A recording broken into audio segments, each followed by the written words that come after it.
Hey, what's up, all you Genlock positive pilots out there?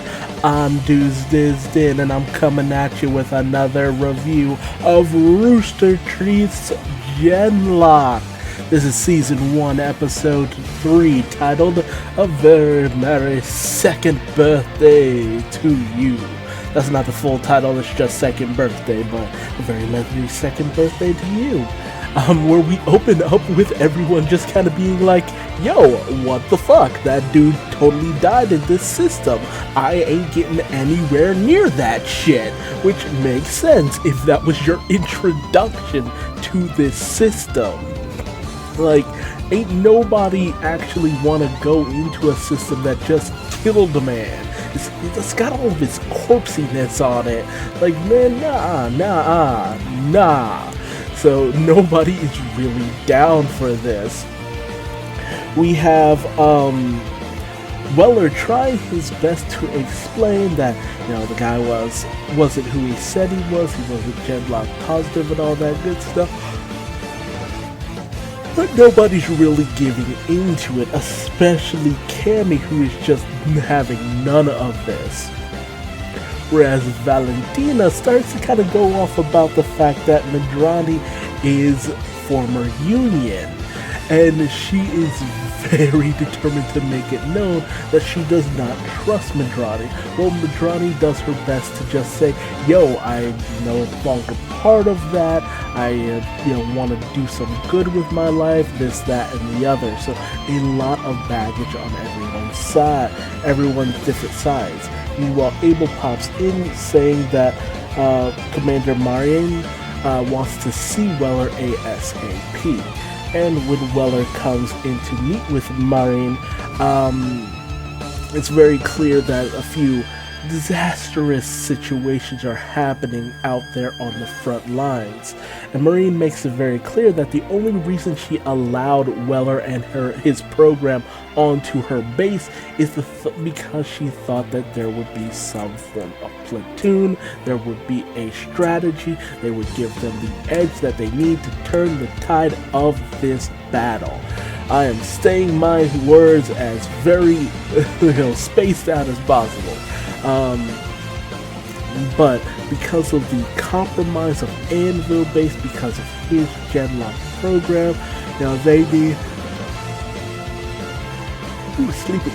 they need to move Weller to another safer space in order to keep him from falling into Union hands.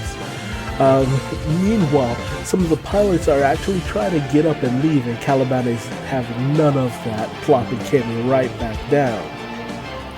So a lot of them feel as though they're being kept as prisoners, specifically by the Union. And Chase has to tell them, it's just like, yo, grow up. You signed up for this in order to try to make a difference, so how about taking some responsibility?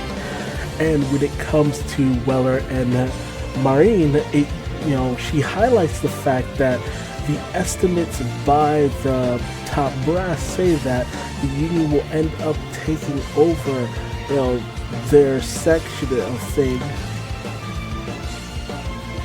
within the span of 6 months. They will lose ground within that time, and the Union will just continue to dominate all across North America. She also lets it know, oh crazy, who would have thought? So, he probably should have led with this, Doc. It's just like, yeah, brain range, remote control maxed. It's just like, man, why didn't you say that from the beginning? Yeah, hell yeah, I'm down for it. So he turns things over to everyone else after, explaining that either you gain complete synchronicity or you might as well just put your brain in a microwave. Ultimately, it's decided that Cammy will be the first one to go in, as Chase is kind of palling around with Mingas for the most part shooting some b-ball outside of the base when he sees a couple coming out of the base, namely for him to get a little bit of payback for the most part on the fact that a lot of people have kind of been dissing him for the most part. So he goes in dodging all their paintball shots, grabbing rockets, sending them back at him, using them as shields, so much stuff, and he gets right up in Jody's face, like just pushes him over and plants the flag right in his mech's crotch for the most part.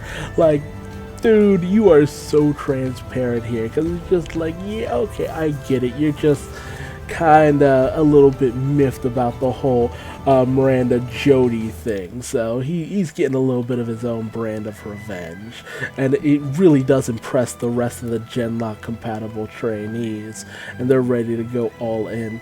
But Weller calls it a day with the mention of something as like don't want to decay the synchronization system for the most part. So there is some form of interlocking technology that allows them to just stay in there, but it has to be undone after a certain period of time, unless it gets very dangerous. And this is especially done when they see that some transports are coming in, and okay, just like, yeah, just do whatever you need to do in order to get some repairs done.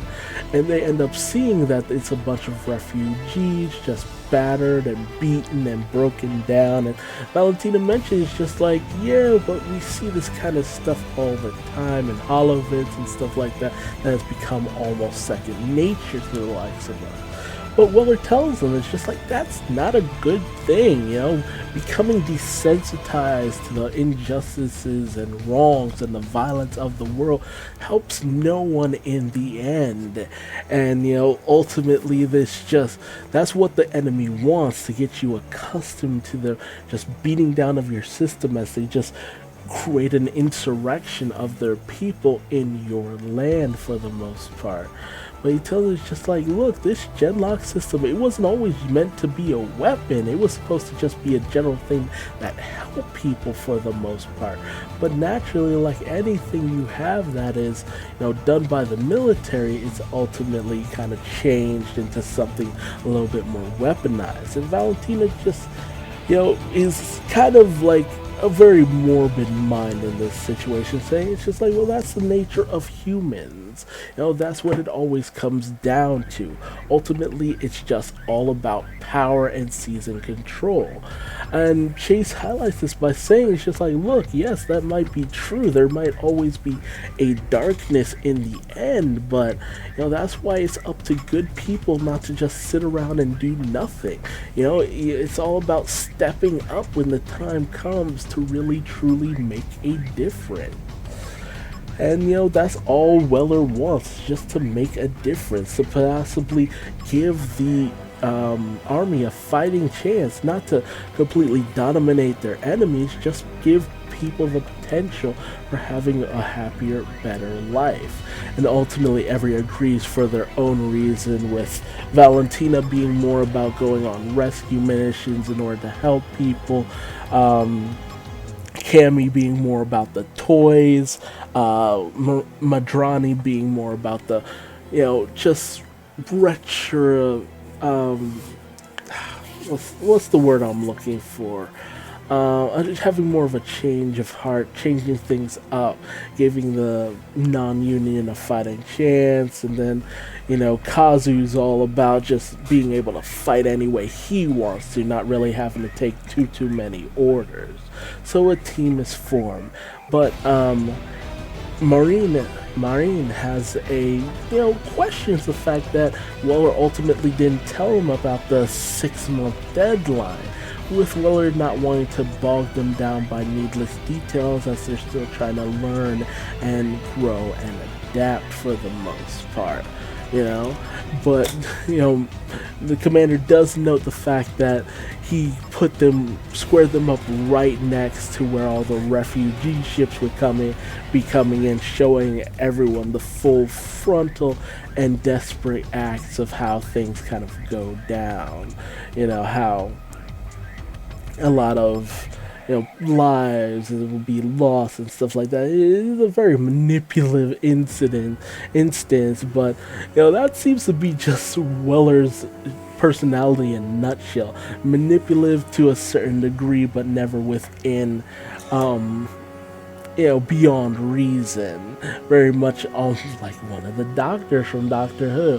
Where they just have these moments where it's just like, okay, you're being a little bit of a shit, but we'll take it for the most part. We'll accept it for the most part. So I really do love Weller's personality. And honestly, for the most part in this series, I'm really loving the characters. The technology and the action is cool and all this, but the characters are definitely, for me at least, the driving factor and what gets you to actually enjoy this series as a whole. Just the personalities, not to mention the voice acting behind these personalities. Just a very interesting situation. But hey, tell me your thoughts in the comment section below. What was your favorite part of this chapter or least favorite part? And if you would be so kind, feel free to leave me a like if you liked this video, or a dislike if you didn't, and let me know any ways that I might improve in the comment section to help me better my channel as a whole. And hey, how about subscribing, because I will definitely be bringing you more episode reviews of Genlock, especially if you're Genlock compatible. Otherwise, you might as well just be throwing your brain in a microwave. Bye.